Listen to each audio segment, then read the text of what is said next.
to this Chatty paint with me kind of video. I'm not sure what I'm gonna title this yet, something along those lines. I just thought I could look back at the process of this painting that I did and have a little chat about working slowly and being slow in general, because as you will see, I started this painting. There were golden leaves in the trees, and now it is currently snowing outside as I'm recording this voiceover. It's been 2 months, and this is sort of normal for me, I find. I tend to start a painting and have things going on, get back to it, work on it some more, and then eventually find the time to finish it. Now, out of context, in my own life, I don't mind that. I am sort of okay with my personal pace of life, but obviously in the context of social media or being an artist, I'm whispering the word artist because it's weird to say, but you know, just trying to create things. There's obviously the expectation of constantly creating things at a somewhat fast pace, and I'm not a fast-paced person. I don't think I'm alone in this. I hear enough other artists struggling with this, and maybe you're watching this video right now and you can relate to some of what I'm talking about. I think it's a fairly common issue.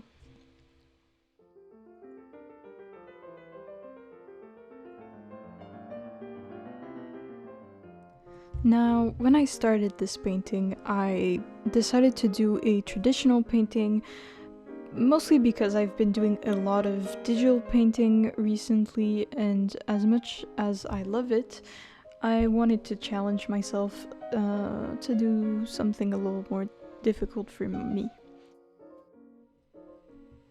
So at that point, I finished the line art, and that's when I started to swatch some of the ink and watercolors that I have. I have a lot of old watercolors that I'm not sure what colors they are, so swatching is essential. I've been having a bit more access to nature recently. I'm trying to make the most of it. I usually don't love walking without purpose a lot. That's mostly because I'm lazy and I hate moving, but also I think part of it is just part of me just doesn't like the idea of wasting time, and I've been trying to embrace the idea of walking aimlessly and wasting time. There's a lot of value in it. I have been finding a lot of inspiration these days by wasting time.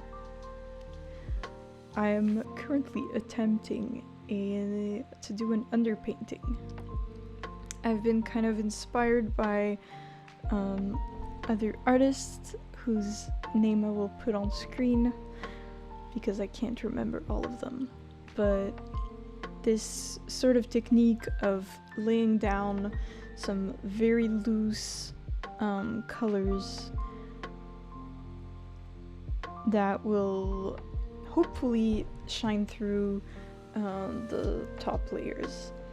I don't know if I've really achieved what I was going for. I think I would maybe need some more use of negative space, but it was a good first attempt, and I think I will keep this in store as a little technique for later attempts.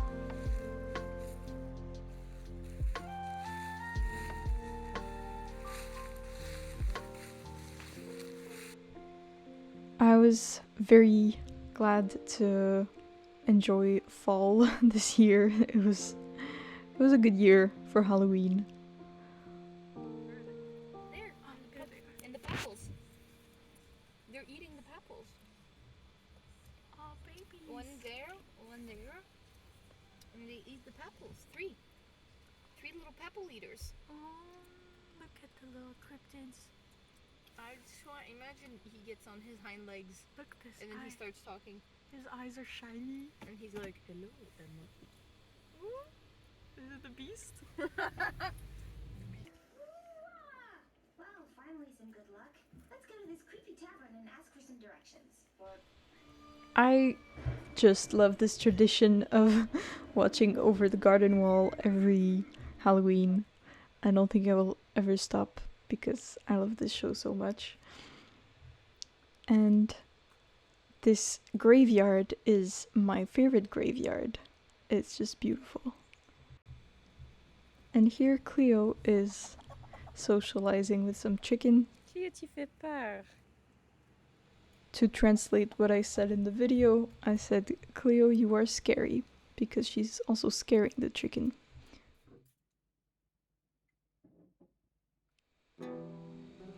So at this point, some time has passed.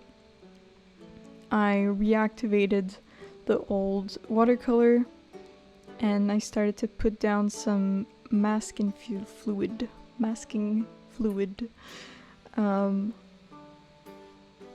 The idea was, well, I wanted to conserve some of the details and I knew I was going to do a lot of green yellow washes all over. But also I was kind of curious what it would look like with the sort of blotchy colors that I had underneath. It didn't really do that much, except on maybe the flowers at the bottom of the painting, but still I'm learning this technique of using sort of this underlayer of color.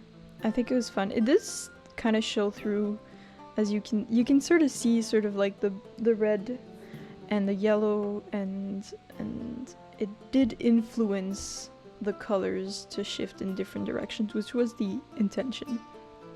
But I think it could be stronger, yeah.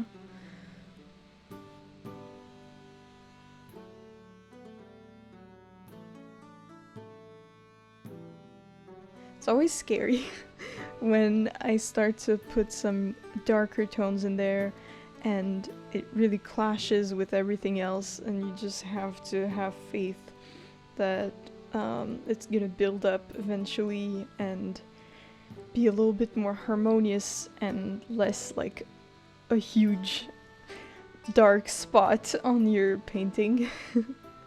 But it takes time. And I guess that's what this whole video is about.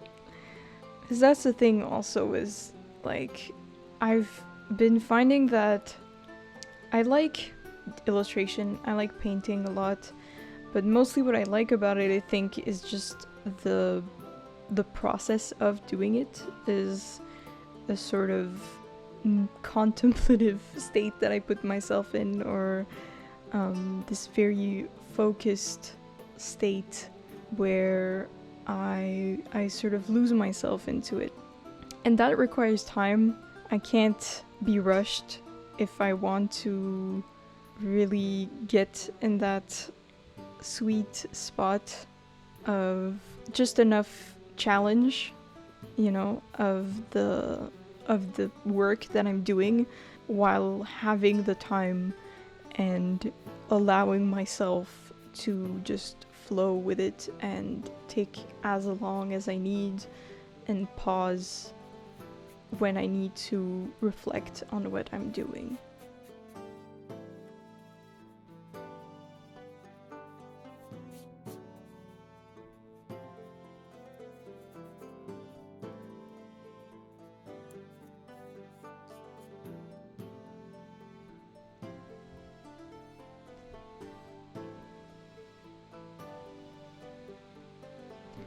Now I'm finally adding some little color details to the hat.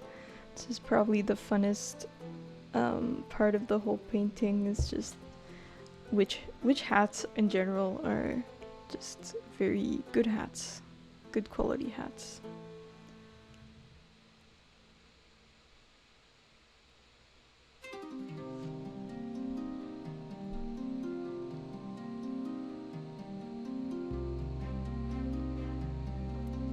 I went in with some red for the fruits in the tree.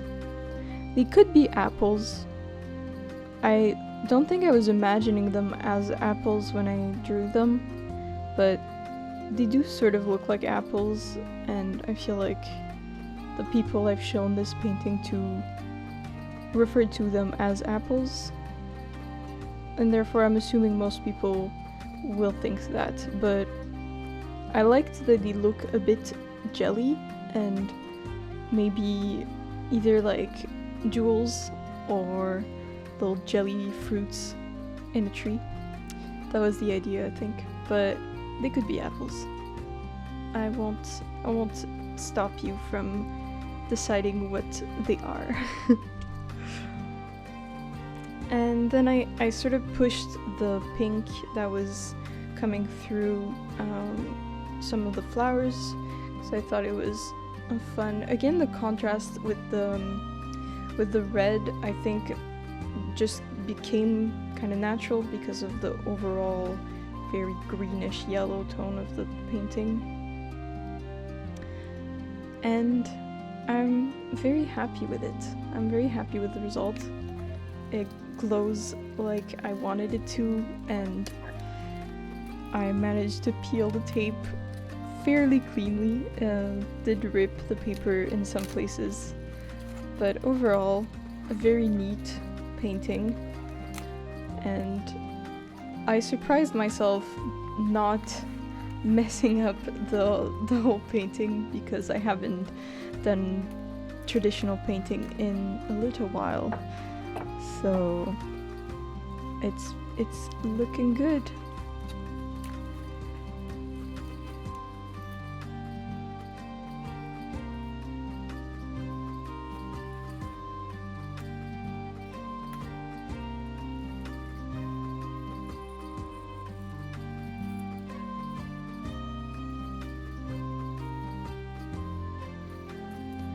I didn't mention it, obviously the dog in the painting is very inspired by my own dog. The character isn't really me though, doesn't really look like me, but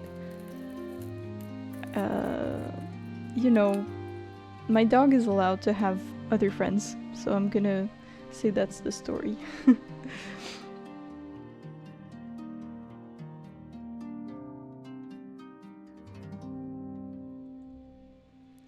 Now, just a quick